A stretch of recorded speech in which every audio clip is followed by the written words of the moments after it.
साहब एक मुखले सज्जन दे संगे नू कम ज़फ़र पढ़दा सौ नहीं। एक मुखले सज्जन दे संगे नू कम ज़र्फ़ पढ़दा सौ नहीं। डठे पैनू होर लताड़ छुड़ेंदन खुद गर्ज दे कदमी डो नहीं।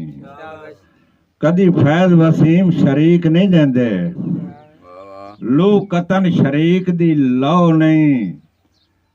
100 बार नपीड़िए सुख गए टांडे विचों कतन निकलदी रो नहीं।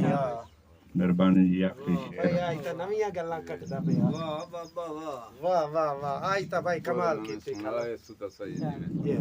अच्छा जी शुक्र है आखिरी प्यारा न मजा न पानी। ठीक है जी। आंदा जी फिर नवीं कट्टी खला उठी बस कर सवण दी जग है ना। किसे आखे अंगल हला के तेरा सगवां सजन वसीम अखी खोल सियाण निजा बिस्मिल्लाह पढ़ के वड्डे शौक दा उठियो परां हो गए कुछ शर्मा के लाजा हिजर नु धोखा दिता है तो अपना ख्वाब सुना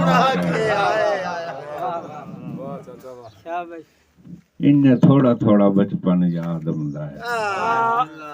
रले रेत दे कोठे गतने उन्हां नाल हवा दे डाय पवना ओले ढेर गुलेंदे वतने ते आपू कंबदे हाथी डर डर के सा हार के मसे जाए छतने हथी अपने कौन वसीम गलेंदा पता होवे के नहीं हटने। कथा जी आखिरी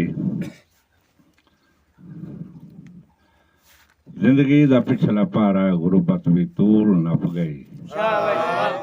जल जल के दुख जिंदगी दा पिछला पारा है तूल नप गई। जिंदगी दा पिछला पारा है गुरबत भी तूल नप गई। जल जल के दुख निमाणी मेरी हयाती हप गई। नफरत भरी निगाह दे जख्म पे जख्म कर देन तीरां दी गल अलहदा दिल चों कमान टप गई। मेहरबानी जी आओ जी।